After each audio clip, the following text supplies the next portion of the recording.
your captain speaking. You are now aboard the Fantasy Voyage Express. Time to pack your bags and let us take you on a journey to victory.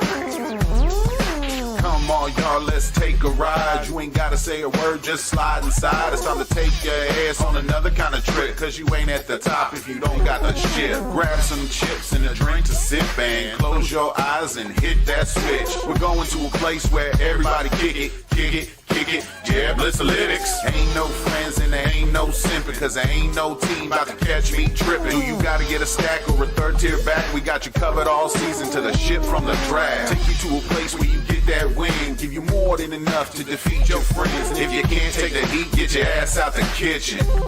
We on a mission. Come along and ride on this fantasy. Slide, slide, slippity slide. When it's all up on the line, we can ease your mind. Come along and ride on this fantasy. Slide, slide, who ride? If you want to get the dub, you gotta tune in live.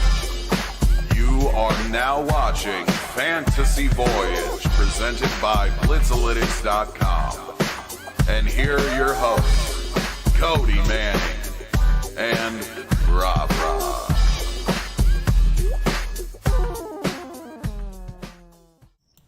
And welcome into Fantasy Voyage, presented by Blitzalytics.com.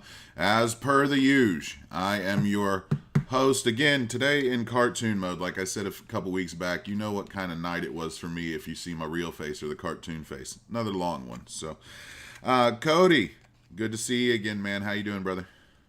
I'm doing pretty good. It's been a pretty busy week. We're at that point of the year where it seems like all the weeks are meshing together. You know, from an analyst standpoint, it is week 10, but sometimes I feel like I'm like, is it week 7? Is it week 12? I don't know. So I'm just kind of going with the flow at this point, but I'm ready to talk some fantasy football this next hour. Or actually, it'll be a little shorter today, unless we get a lot of questions come in. I hear you, man. Let's just jump right into it. Right now, let me explain what's going to happen today. So, first off, it's been a rough week for me dealing with some personal issues, so I was unable to really watch much football this week. I did get to go back and watch at least a little bit of most of the games to prepare in the least bit for today's episode. But because of that, I'm going to lean very heavily on Cody today. I'll toss you out a couple trade targets just so that way you know have some of those. But other than that, this is going to be a very Cody-centric show. So we're going to go ahead and jump here into injuries. And the first one I want to talk about is CMC, dude. C-Mac, been out a little bit. Yesterday was nuts, or earlier in this week was nuts. I heard he could be out the whole year, so his price plummeted. And now we've got more news. So if you locked in on that price plummet and got him for next to nothing, kudos to you.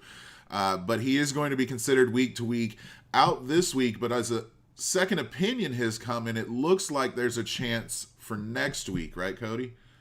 Yeah, that's what they came out and said this morning. Like you said, it's been a roller coaster of information from him.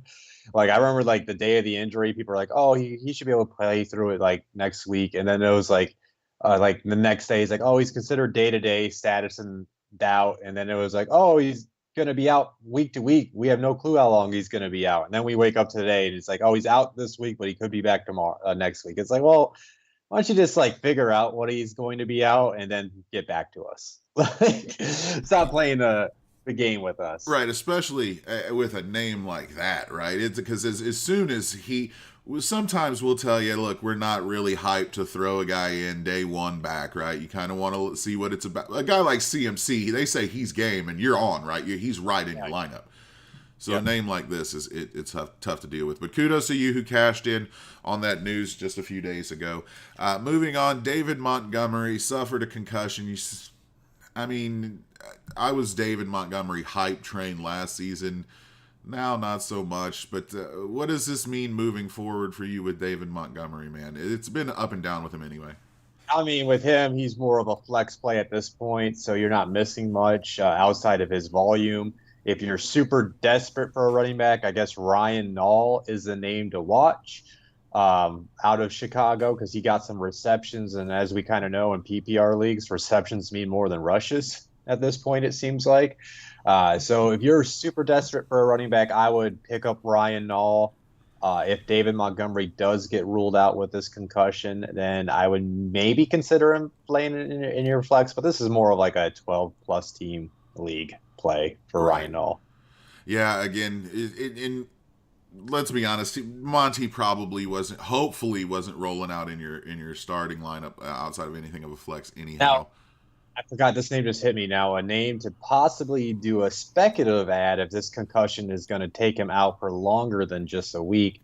We'll have to see if he gets called up from the practice squad, but they do have Lamar Miller on the practice squad, so that is something to monitor. Former Miami Dolphin and Houston Texan running back Lamar Miller, and it's almost like Cody's like, here, let me throw you a transition to the next name from a former Texans running back to a current Texans running back. DJ David Johnson suffered a concussion. Again, same kind of thing as Monty. He's, I don't know, been slightly more productive in 1 or 2 games this year, but otherwise up and down for you too. What do you give us here for David Johnson? Well, if it does sound like his status is up in the air. I'll actually kind of leave this one open because I'm going to talk about his backup in the running back waiver wire ad. Absolutely. I'm surprised to see the number where I was this morning, considering everybody kind of knows that he might have to take over as a starter this week. Everybody had them big dreams for DJ. Guy's old, man. I mean, it's y'all. You know what I find funny about David Johnson is the same people that were telling me I was nuts for my Todd Gurley take are like, but David Johnson's about to bounce back. Get the hell out of here, man. All right, so we're going to do what we normally do here and move into studs and duds only. It's going to be very one-sided, Cody, so I may ask you some questions in here, give a little input. But other than that, this is going to be your show, my dude. Whenever you're ready, hit us with them quarterbacks. Yeah.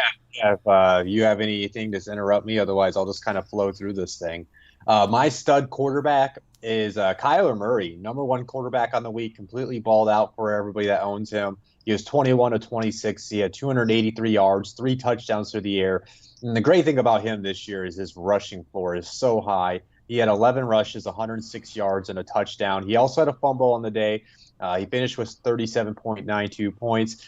These are the numbers that people wanted to get when they were drafting him in, the 5th or 6th round of drafts back in August. And now he's kind of coming to his own, and I'm sure he's going to win a lot of people matchups as we head towards the fantasy football playoffs. And my dud, man, he was a big-time dud for everybody. This might be the dud on the season with what we were expecting from that game, bro.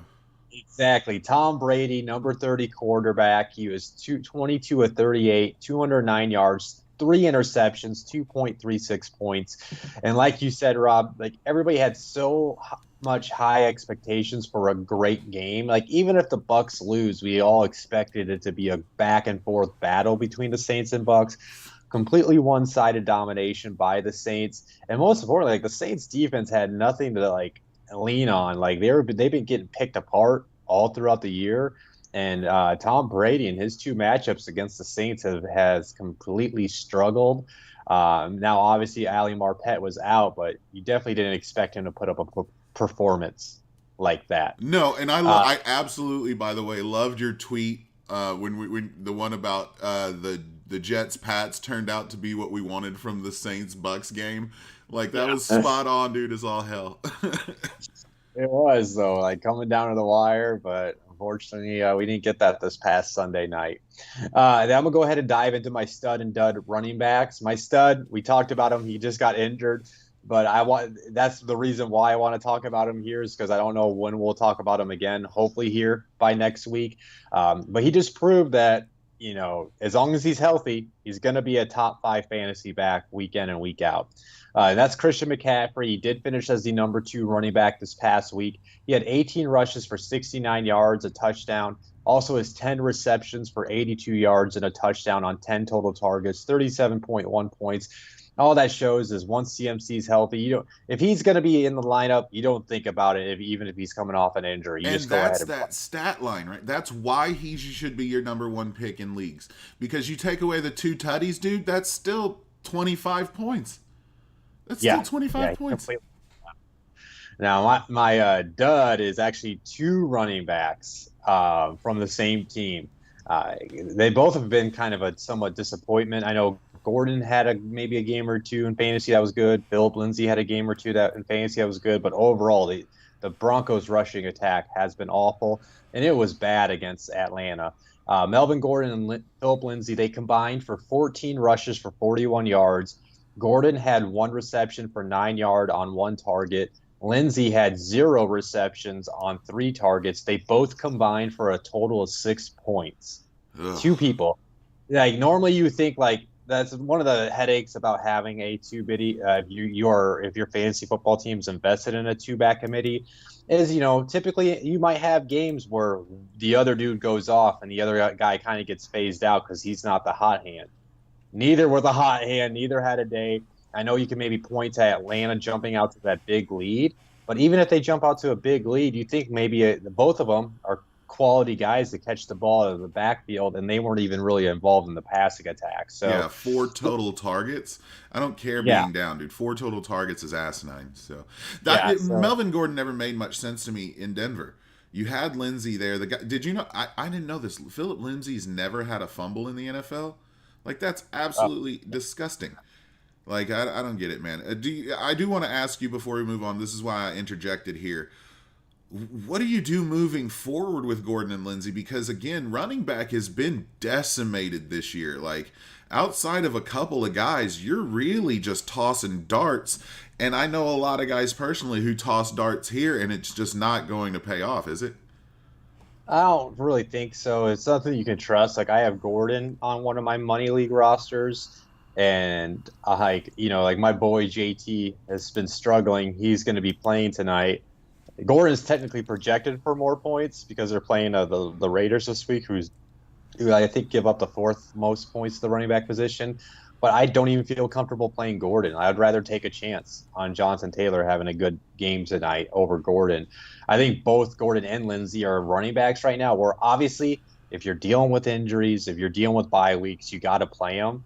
But I view them right now as low-end flex plays. Like you can – if they got the right matchup, you can play them in your flex, and there can be a potential ceiling play, but they have such a low floor like we saw this past week. But yeah, I'll go ahead and get in studs and duds wide receivers. We got the DJs I'm going to talk about right here. This is a stud. It killed me because I end up losing the matchup by the exact amount of points. I left him on the bench. I had him in my flex in a league. I heard the Zeke news. I picked up Tony Pollard. I swapped Tony Pollard in for him, and then I heard Zeke might play still, and I was like, you know what? I already did it. I'm going to commit to it, and I was such a dummy for doing that because DJ Chark balled out this past week, number 5 wide receiver. He had 7 receptions for 146 yards and a touchdown on 12 total targets for 27.6 points. He's been getting like 10-plus targets a game, even when Minshew was in. We'll have to see when Minshew comes back. Honestly, unless Minshew's hand is completely healthy, I would, as a DJ Chark owner, please leave Jake Luton in because he can at least get the ball down the field accurately with a healthy hand. So and I'll eat the crow. I told you to sit him last week. Very wrong call. Worst call of the season for me. My apologies to you guys. I had no clue what a Jake Luton was. That kid looked pretty good, though.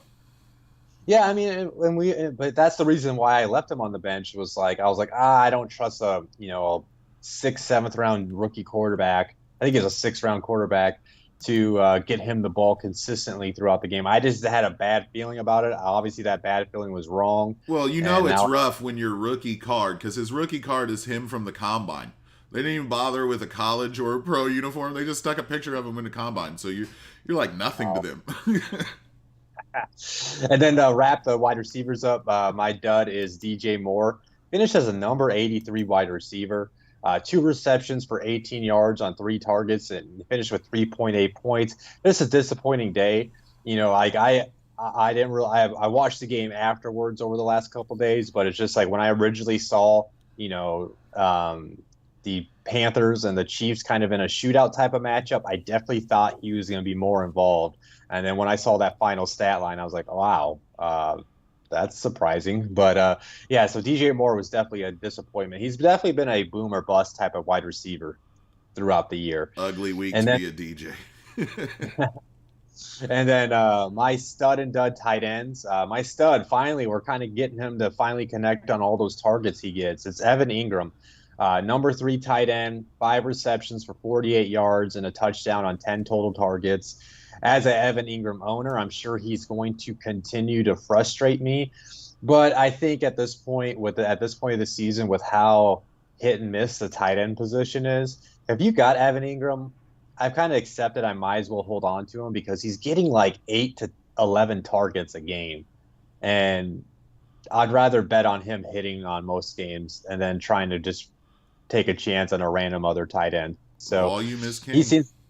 And he seems to be the focal point of the Giants passing attack going forward. So I think he's a good tight end to lean on as we progress through the rest of the season. Now, my dud tight end, going back to Tom Brady, it's connected to his best friend, Rob Gronkowski. He was the number 47 tight end. That's so bad at the tight end position. 1 reception for 2 yards, and he only on 6 targets. So it wasn't like he went back to those games when we saw earlier in the season where he was used more as a blocker and didn't get much receptions. No, if you're getting 6 targets, I kind of expect you to at least catch 3 of those for maybe 30, 40 yards, maybe get me a touchdown in there. But no, that did not happen at all for Rob Gronkowski.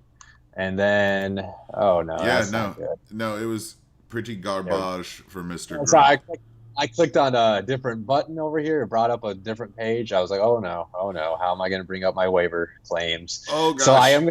Yeah, go ahead and hit those waiver claims, brother. I'm good. Take that sip. So again, Cody's going to cover you in these waiver claims. You get them from Yahoo. This is just like a Cody Talks NFL episode, except Rob's a little bit more involved. As everybody knows on Cody Talks NFL, I got to take my occasional coffee swigs to clear the throat. So let me go ahead and get into this. My waiver claims of the week. Again, if you are a new listener, how this works, I do a quarterback ad of the week, a running back ad of the week, a wide receiver ad of the week, a tight end ad of the week, and a flex position ad of the week.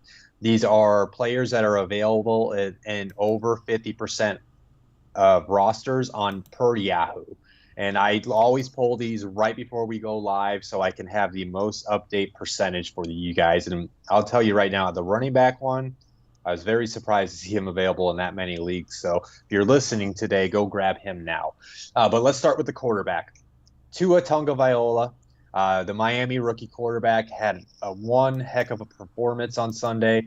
When I went back and watched that game the other night, I was so impressed for his progress from game 1 to game 2. Everybody had their doubts after game 1, which was too early to judge him. And then we kind of got to see what he was.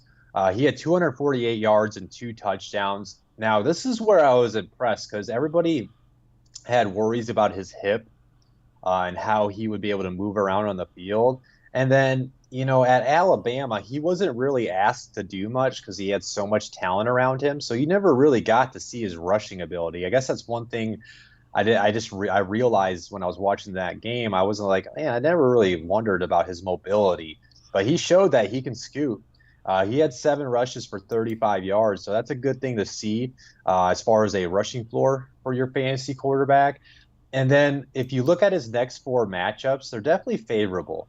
They got the Los Angeles Chargers in their matchup this game. That's actually a pretty good game to watch. We got Tua versus Herbert, rookie quarterback versus rookie quarterback.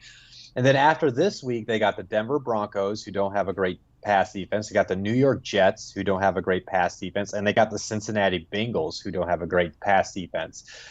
Now, the Chargers defense is probably the best one out of those, but they're still been suspect to giving up big plays like we saw this past week with Derek Carr connecting on some deep shots against them.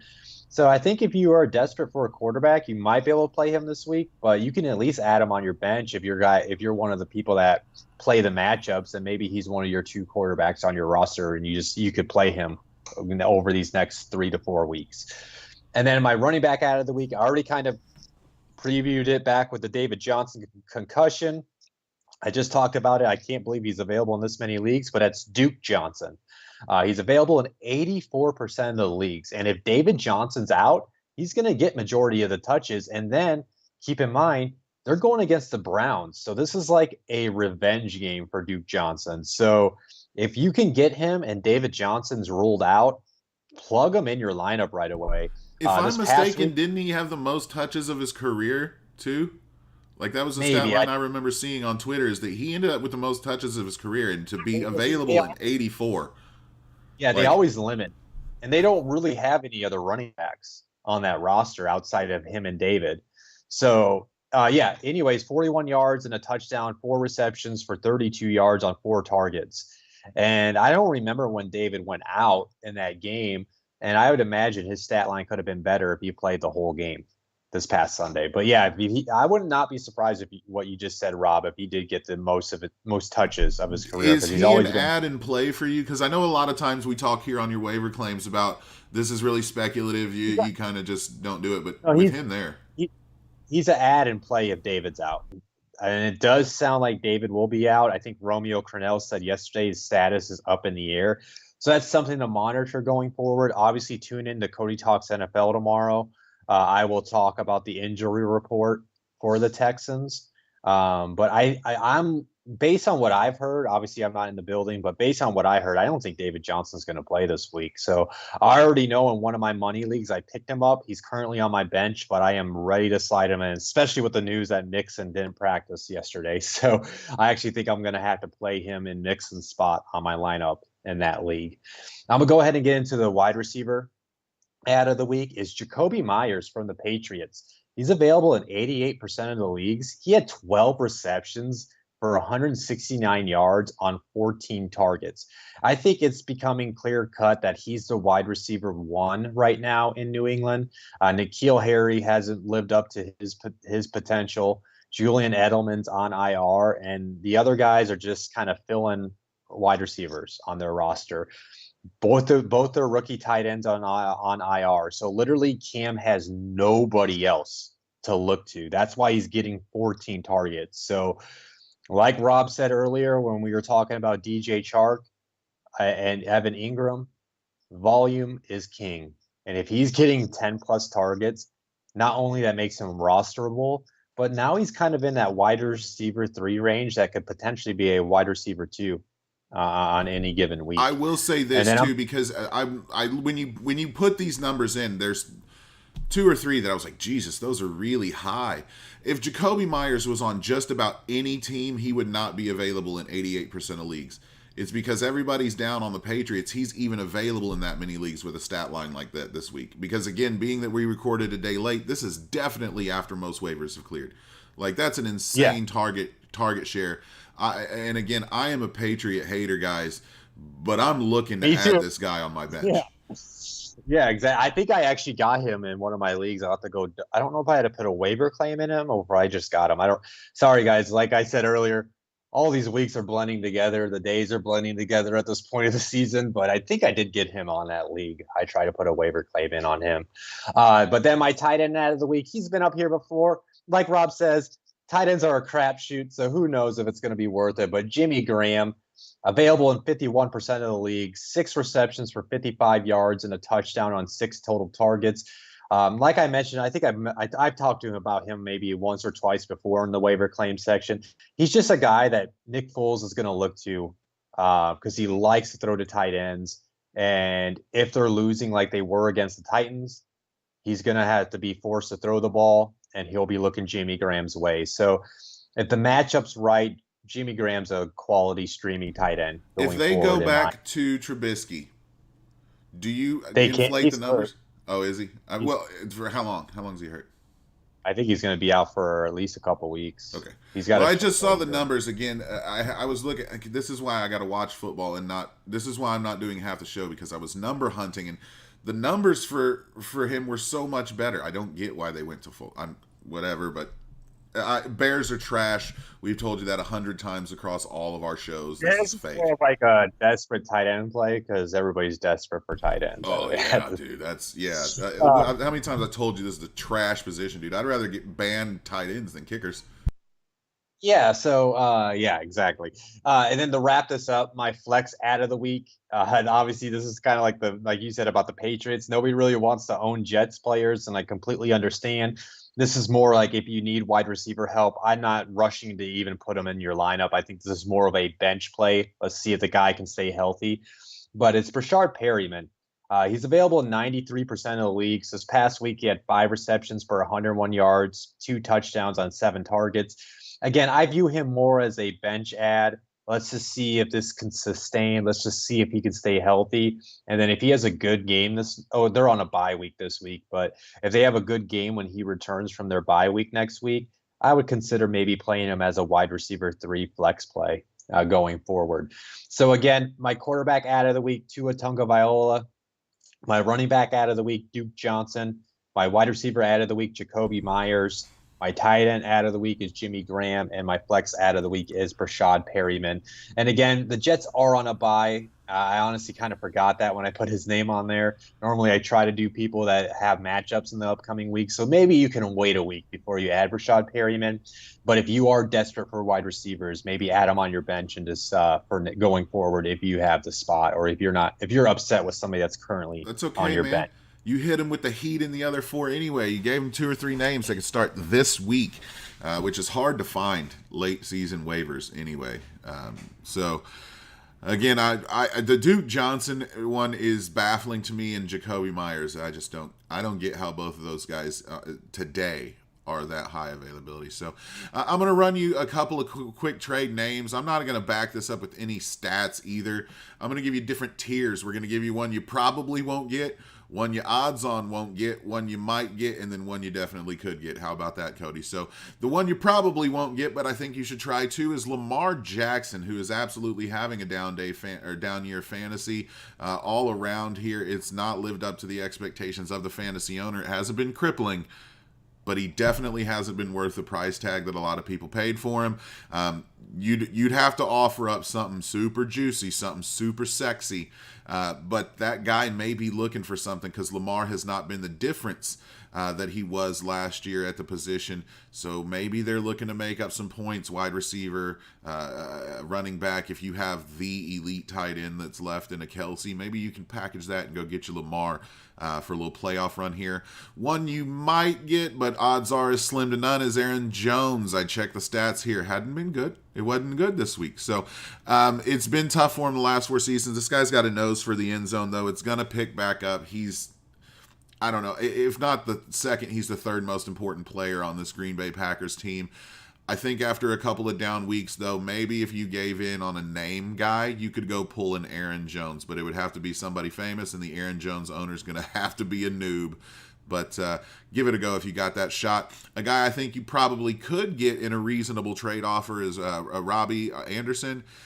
Not going to talk a whole lot about him. It has been targets for him. And what you're talking about is the first half of the season, he was 18 points per game.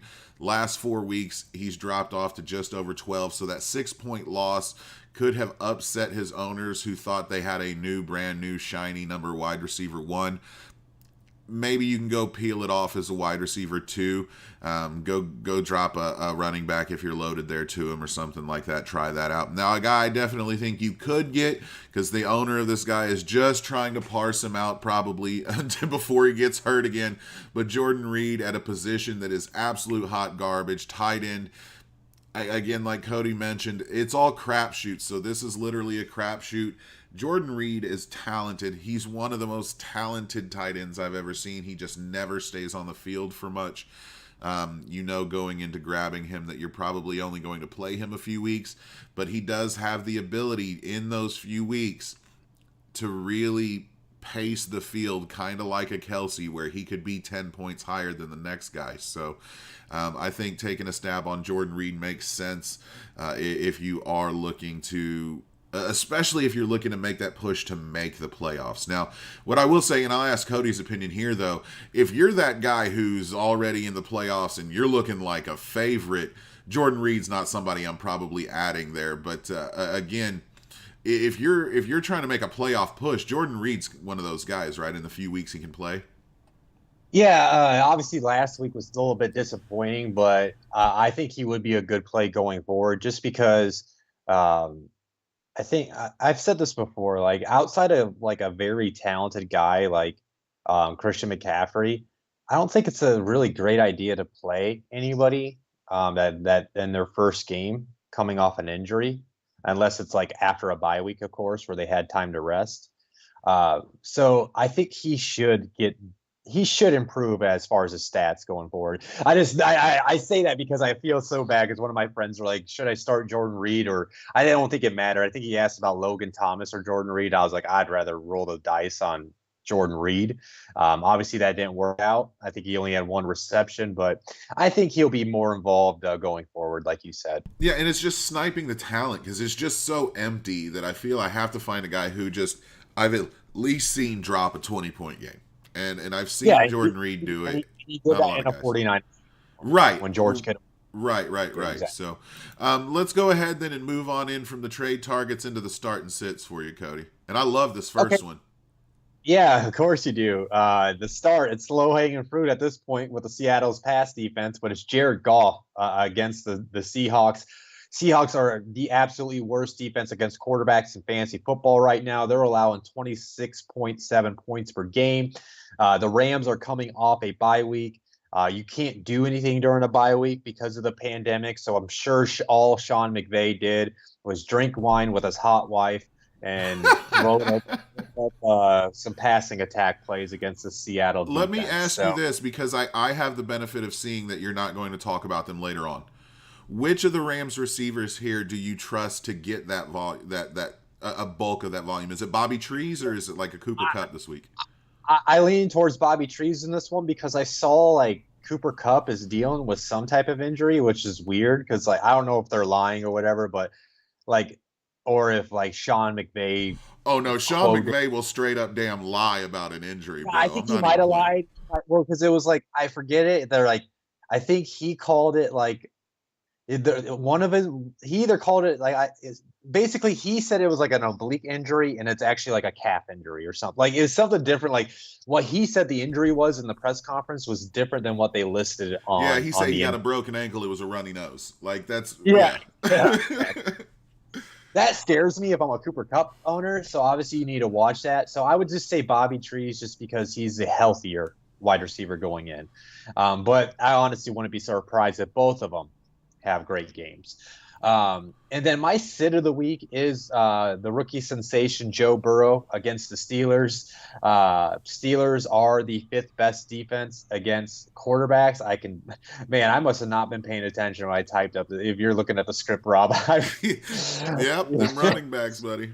Yeah, and I've put Joe Burrow versus the Bengals, so it kind of threw me off when I was talking to you guys right there. But yeah, Pittsburgh is the 5th best defense against quarterbacks this year. They're only allowing 15.5 points per game.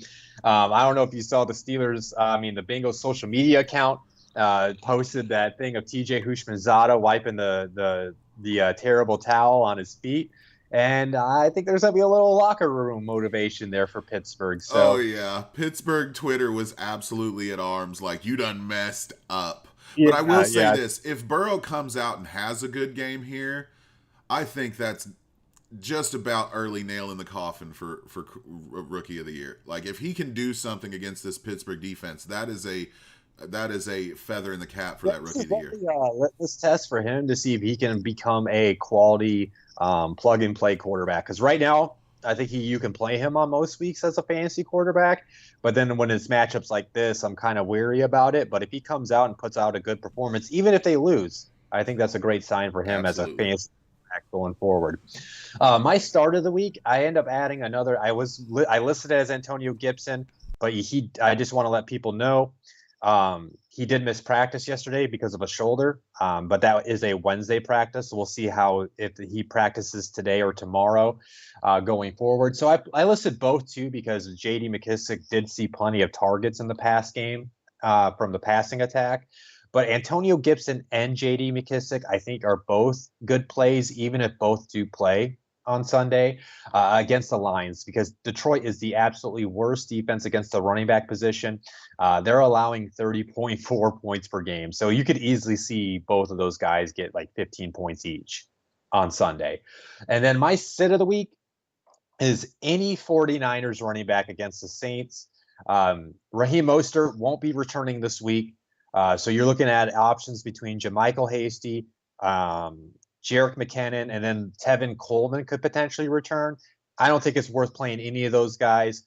You're basically searching for a touchdown against the Saints defense if you play a 49ers running back. The Saints are the second best defense against the running back position, and here's one hell of a stat.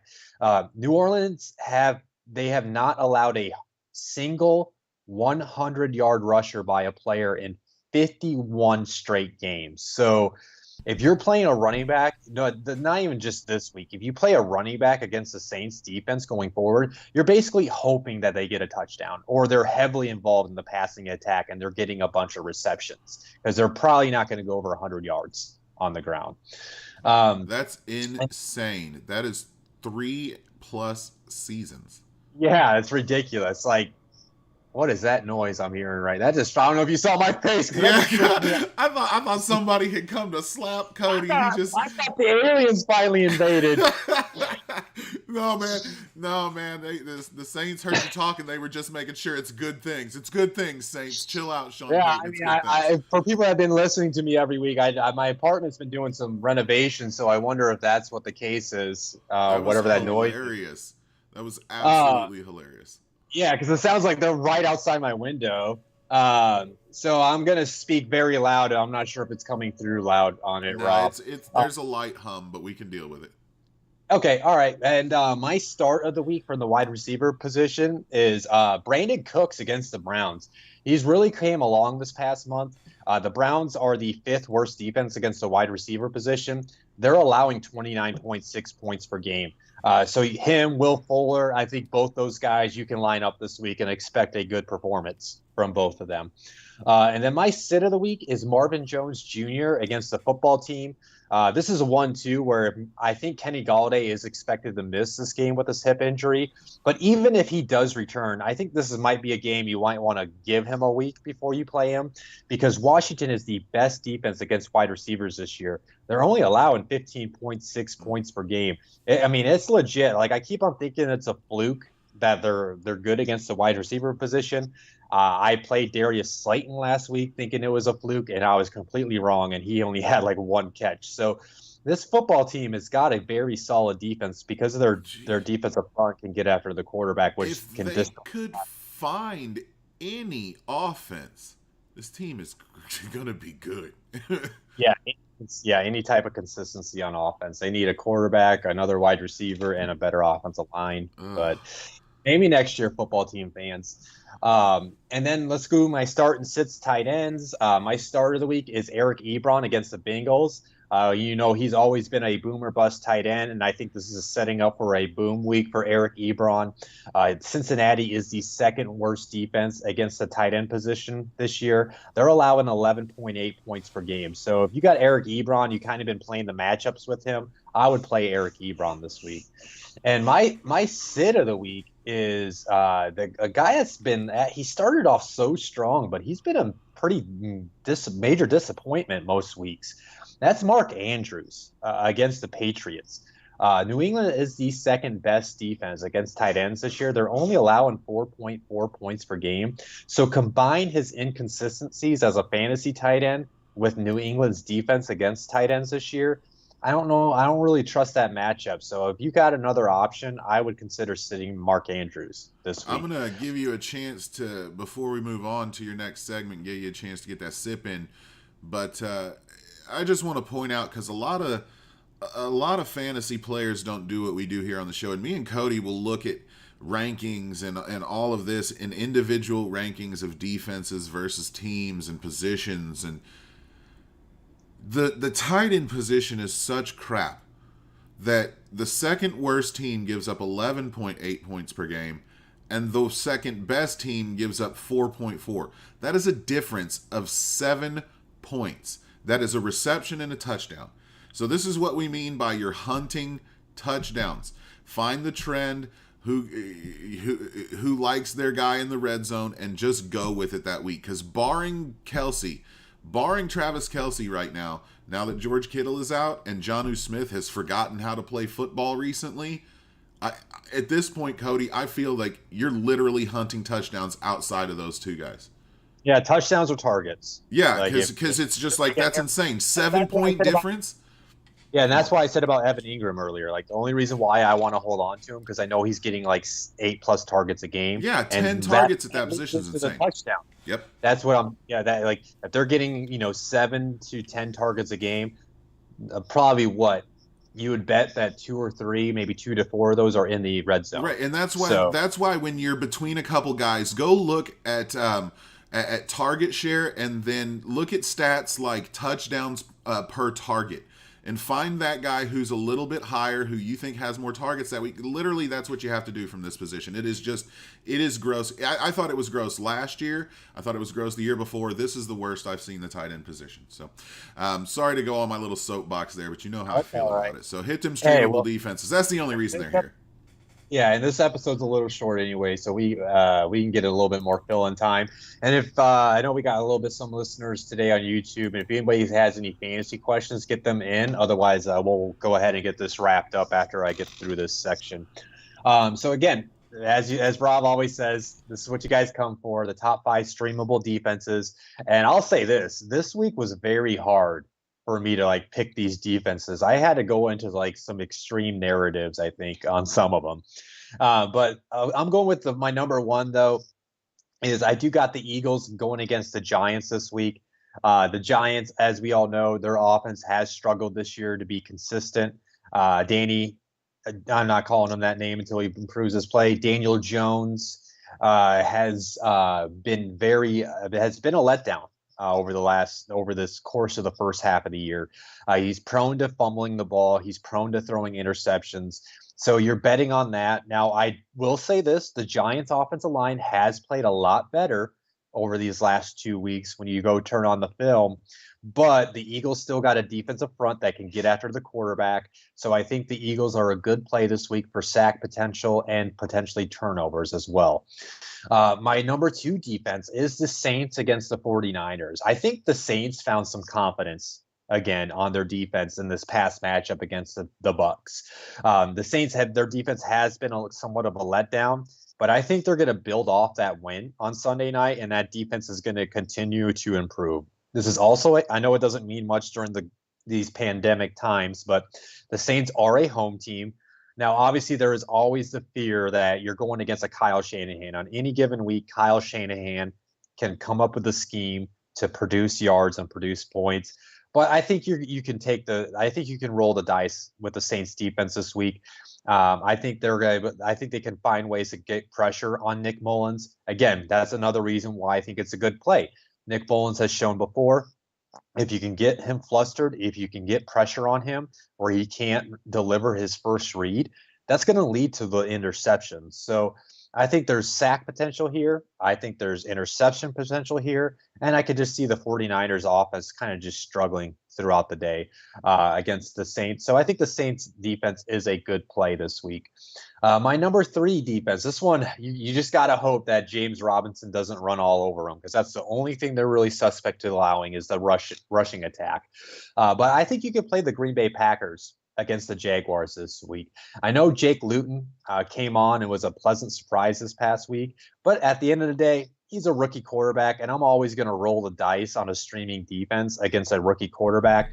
There is a potential opportunities for turnovers. I also think the Jaguars' offensive line isn't that great, so I think the Preston Smith and Zadarius Smith, I think they're going to be able to get after the quarterback. I could see them getting a potentially a lot of sacks in this game.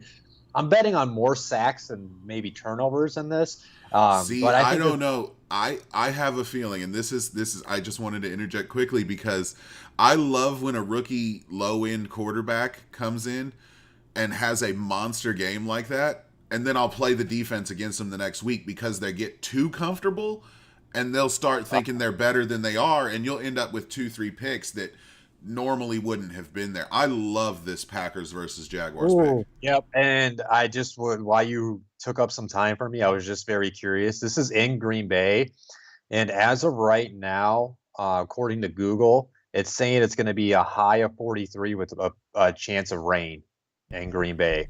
So if it's going to be a nasty, rainy, windy day in Green Bay, that even improves the chances for that defense and minimizes the chance, because Green Bay's really basically just been letting the running backs go off. But if it's going to be a running game, then you cue in on the running game.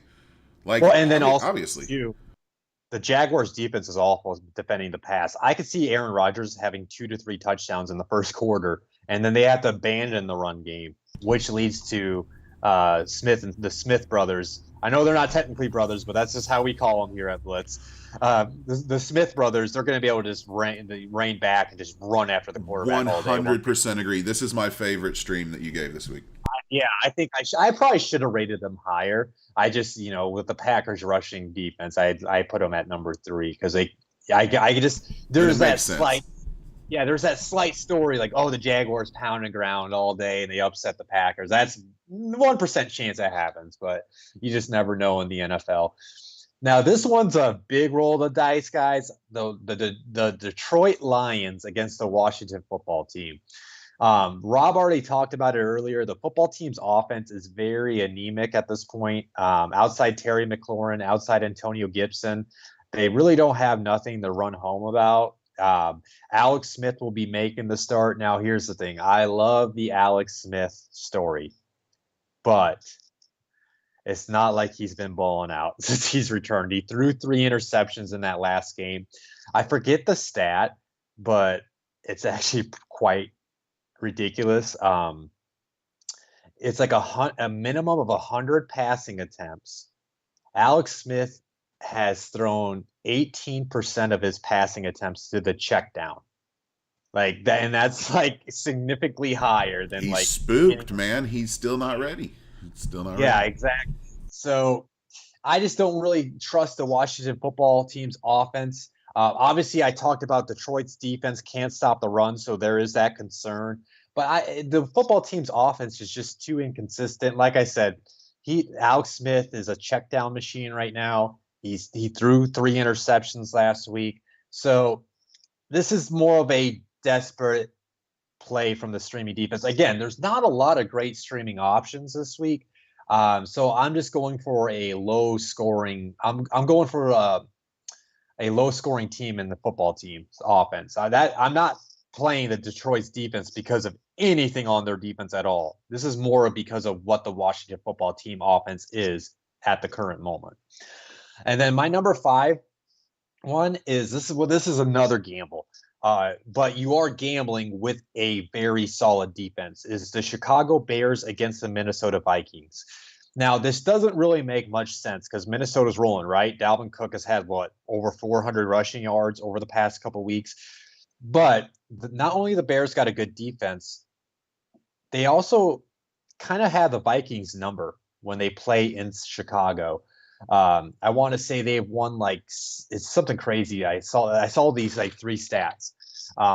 Chicago's 17 have won 17 of the past 19 games at Soldier Field when these two teams meet up. Kirk Cousins is 0-9 on Monday Night Football, and this game is on Monday Night Football. And there's another stat too that goes against the Vikings as well too. So if you based on the history, you're going to see a bad Kirk Cousins game and a bad game from the Vikings overall. And a good game from the Bears defense. It just lines up, right? Yeah. It lines up. Again, I'm probably going to pick the Vikings to win when I do Cody Talks NFL tomorrow because I just don't trust the Bears offense. But history... But they could win at 12-9 or 12-6. That's true. That is true. That is true.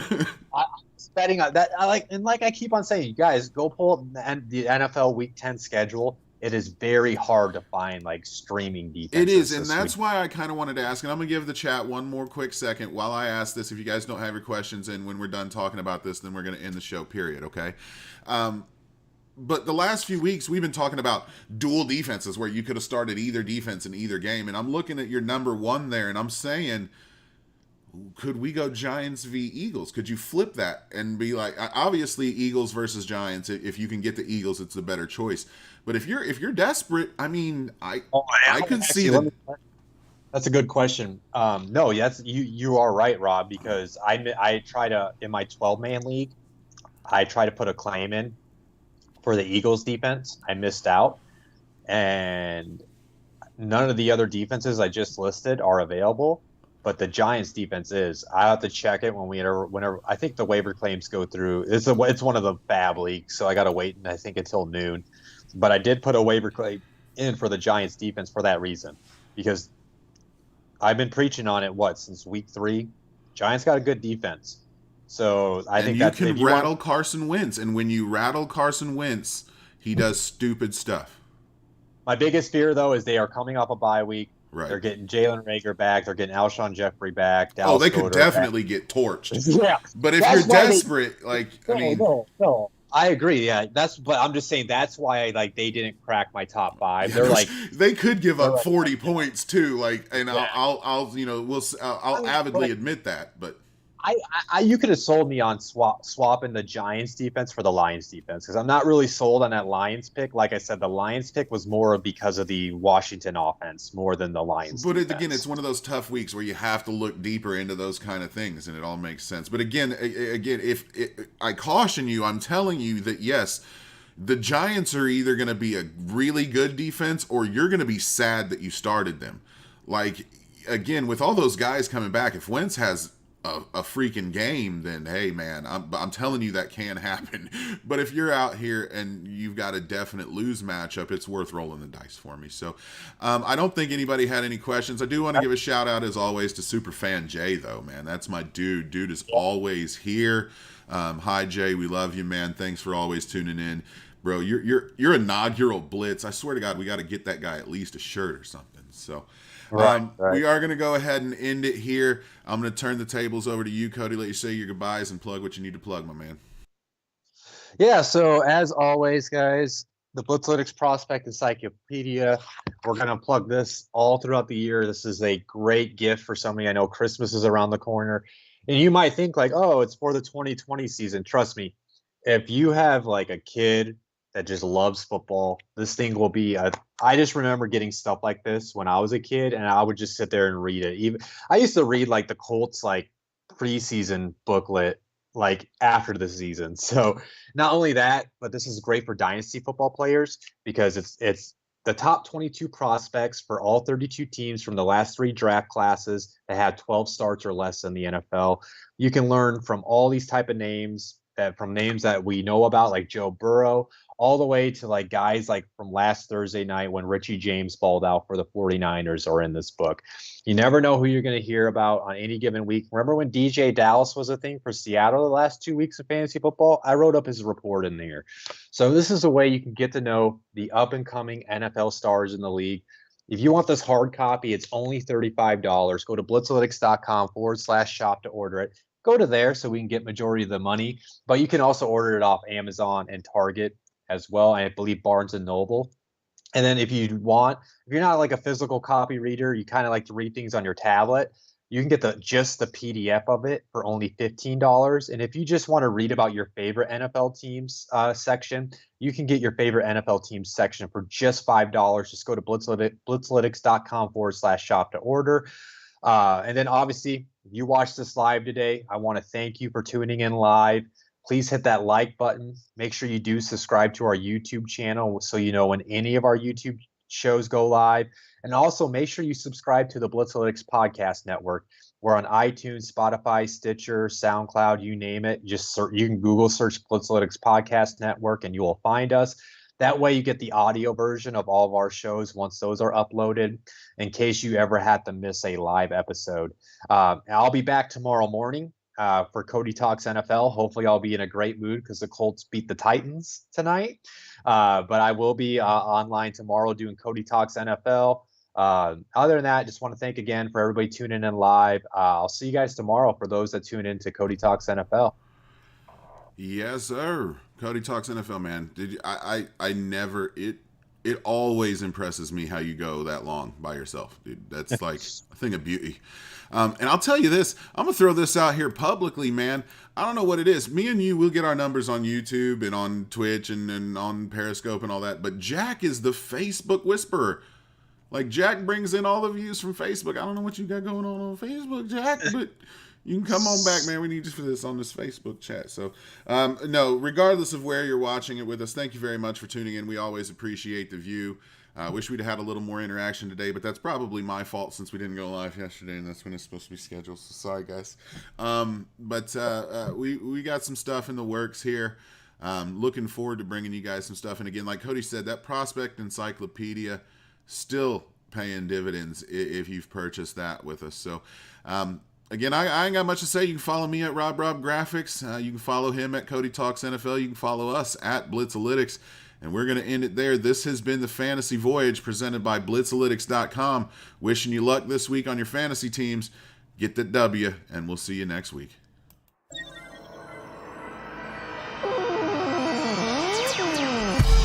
Ladies and gentlemen, it's your captain speaking. You are now aboard the Fantasy Voyage Express. Time to pack your bags and let us take you on a journey to victory.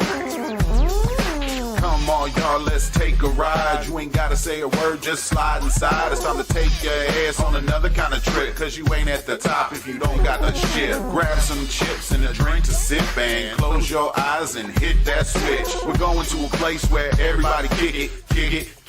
Yeah, Blitzalytics. Ain't no friends and there ain't no simping, cause there ain't no team about to catch me tripping. Do you gotta get a stack or a third tier back? We got you covered all season to the ship from the draft. Take you to a place where you get that win, give you more than enough to defeat your friends. And if you can't take the heat, get your ass out the kitchen.